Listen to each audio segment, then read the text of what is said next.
Oh hey, a new Sonic game. Oh it's bad? So with Sonic Frontiers releasing to some of the best review scores a modern Sonic game has gotten in almost a decade, it must be a win in my book, but I could not care less. All I want to do is look at the past and talk about that, because we all know that's what really matters. I'm kidding, obviously, but it's true that Sonic Frontiers is doing very well in review scores for a Sonic game, and that makes me very happy. With all this good traction coming to Sonic at the moment, I want to go back 5 years and take another look back at Sonic Forces, and see that now that Sonic Frontiers is out, if it'll change my views on this game. Hint, it won't, but I still want to take another look at it. This is some self-depriving hate. Speaking of Sonic Frontiers, that came out. Big surprise. I chose not to make a video about it because I feel like there'd already be enough out there, but in short, I really liked it. No way is it near my favorite Sonic game, but it's pretty good, and I'm excited to see how this pushes the franchise in the future. However, now we need to look back at the past. Back in the good old year of 2016, we had this little thing called the presidential election down here in America, but I could not care less. I was more interested in the state of the Sonic franchise. With having some pretty bad games over the last few years, 2016 is not a good time to be a Sonic fan. Many were worried that the Sonic we all knew, being modern Sonic, was going to be phased out and we would have him replaced by Boom Sonic. But one hopeful day, being July 22nd, 2016, we got a trailer uploaded to the Sonic the Hedgehog YouTube channel, just simply titled, Sonic Forces Debut Trailer. This trailer opens up with some text noting that yes, this is the same team that brought us Sonic Generations and Sonic Colors, which are very well liked by people, and we could only hope this is a fully realized Boost Sonic game that isn't being hindered by a gimmick. And then we see this cool shot of the Death Egg robot stomping over the wreckage of a city. We see some text saying, in the darkest of times, the world needed a hero.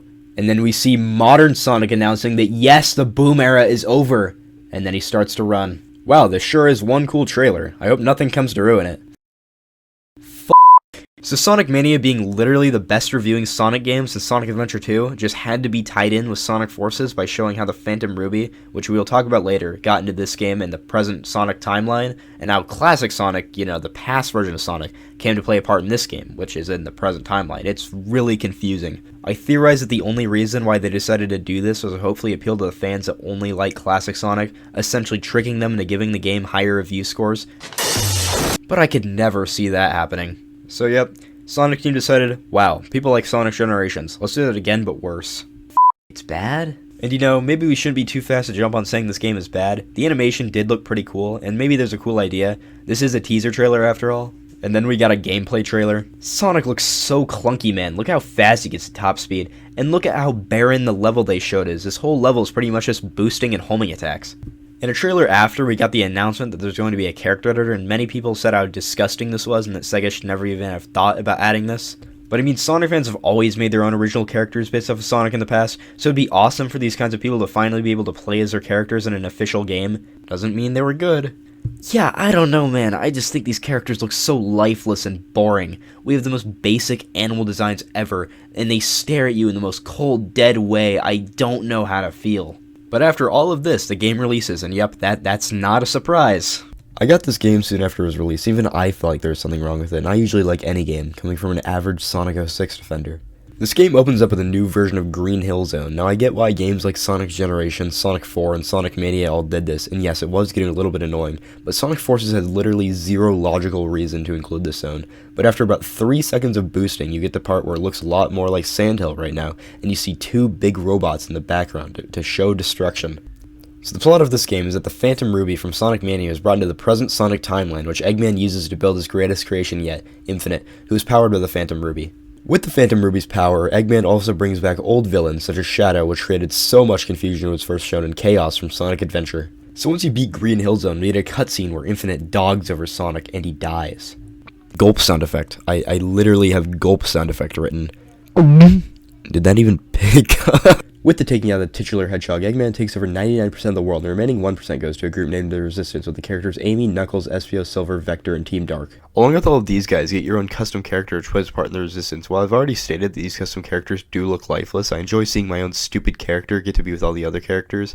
It's just funny to me. And now with Sonic dead, you can't see what I'm doing air quotes, Tails falls into a very deep depression, but classic Sonic comes and Tails becomes very good friends with him. This is a pretty basic run on the plot, and this is actually a pretty cool idea for a story in a game, but the entire thing is butchered by how they went along with it. They do this thing where they use the power of friendship to beat Eggman in the end. But come on, Sonic, the entire world is ending. Pretty sure holding hands with your buds isn't going to save the day. Well, it does, but it's still stupid. So I've already mentioned how this game starts out with Green Hill Zone for the 1000th time, and I honestly don't see why they did this. Wouldn't it be cooler if Sonic was running through the city and at the end of the level we see Eggman, Infinite, and everyone else, then the cutscene plays? But this game wants to run off the success of Generations, so of course they couldn't be creative. Soon after this, we had our first custom character level, which is in Chemical Plant, which I will admit, it makes more sense because it shows how much damage Eggman's empire is causing. But by shows, I mean implies, because this is just how you see the level in Sonic 2, Sonic Generations, and everything else. There's nothing showing Eggman is doing anything evil in there besides owning a very dangerous chemical plant. Fun fact, so does every cleaning product company in the world ever. Sorry to be that guy, but Eggman actually isn't very special. Which brings me to the point that Sonic Forces doesn't show. Many small things are implied to be happening, but when you actually go to the level, it's just a normal level. Of course, there are some exceptions like the Egg Gate levels, but most are just nothing. Like, many ideas in the game are awesome, like Eggman causing bad things to happen in the areas, but more often than not, they are hardly used for anything at all. That's such a wasted opportunity. Imagine if we saw Chemical Plant as our own custom character and we saw the supposed chemical tests Eggman has been supposedly pulling off. And when a little later we see the classic Sonic version of this level, we see the pollution or something that happens as a result of this. I can't name one difference from this level in both versions of it that Sonic 2 doesn't do better besides the fact that the new versions suck. Speaking of sucking and Classic Sonic sucks in this game. The previous game, released 3 months before this, Sonic Mania, had an exact recreation of the classic Sonic physics and even tied into this game, but Forces just has to ruin it.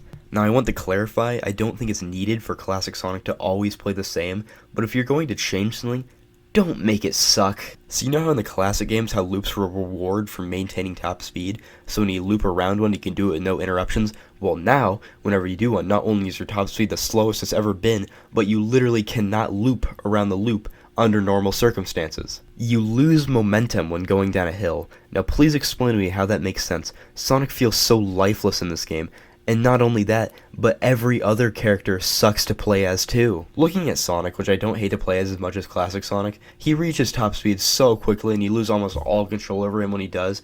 Luckily, you never need much control over him because these levels are hallways and you just need to do homing attacks, but it's still dumb. Another thing is that the boost is way too overpowered in this game. It's pretty much a skip level button, and that's hardly an exaggeration. And you know, I don't hate playing as Sonic. He's the best character to play as in the game, which isn't saying much, but still.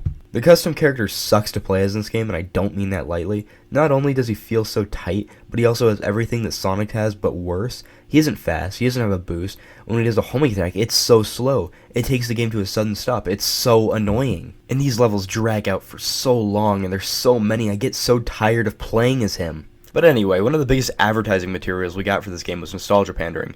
We got villains like Metal Sonic, Chaos, and Shadow back, which is awesome. Having all of Sonic's worst enemies all in the past in one game is a really cool idea. Chaos is killed in the first cutscene, Metal Sonic is hardly used, and Shadow is an illusion made by the Phantom Ruby. I get the Shadow thing, because that's taking away all of its character growth from in the past, but it only makes me ask, what was the point in adding them if they're going to be so underused? Almost makes me think it was an afterthought and they were only added for nostalgia pandering to try and get better reviews. The new villain for this game is Infinite, who is a robot. I think it kind of makes it confusing in Shadow's story in this game, but I'm just going to say he's a robot. Infinite is a robot made by Eggman, who is powered by the Phantom Ruby brought from Sonic Mania, which makes him more powerful than Sonic, even taking him out at the start of the game. Infinite is used in a pretty cool way. He has some decent boss fights with each playable character, one being a copy of Metal Sonic's fight, but it's still cool. And his final boss is a reused Sonic Colors boss, but other than that, he's used a lot better than everyone else, which is saying almost nothing, but it's something. I see almost zero life or character in this game, but the key word there is almost. I can see something, a small idea someone had.